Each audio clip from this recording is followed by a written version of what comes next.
Showtime Family. All out ang suporta sa premiere night ng pelikula ni Vice Ganda na Call Me Mother. Kim Chiu hindi nakapunta dahil masamang pakiramdam. Buong-buo ang suporta ng It's Showtime Family sa premiere night ng pelikula ni Vice Ganda na Call Me Mother, kung saan halos kumpleto ang mga host at kapamilya stars na dumalo upang ipakita ang kanilang pagmamahal at suporta sa Unkabogabow star. Mula sa red carpet hanggang sa loob ng sinihan, ramdam ang solid na samahan ng Showtime Family sa espesyal na gabing ito.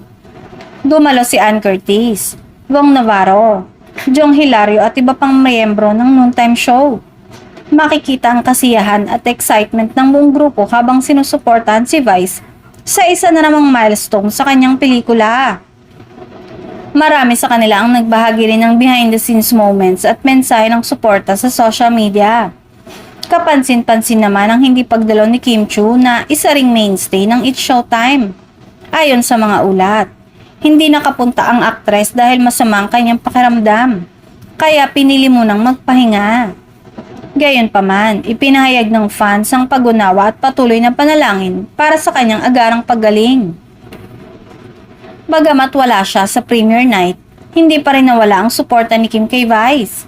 Ayon sa ilang netizens, inaasahang babawi ang aktres sa mga susunod na araw kapag bumuti na ang kanyang kalagayan, gaya ng lagi niyang ginagawa para sa kanyang Showtime Family. Sa kabuuan, naging matagumpay ang premiere night ng Call Me Mother, hindi lamang dahil sa pelikula kundi dahil sa ipinakitang pagkakaisa at pagmamahala ng Showtime Family. Isang patunay na higit pa sa trabaho ang kanilang samahan, kundi isang tunay na pamilya.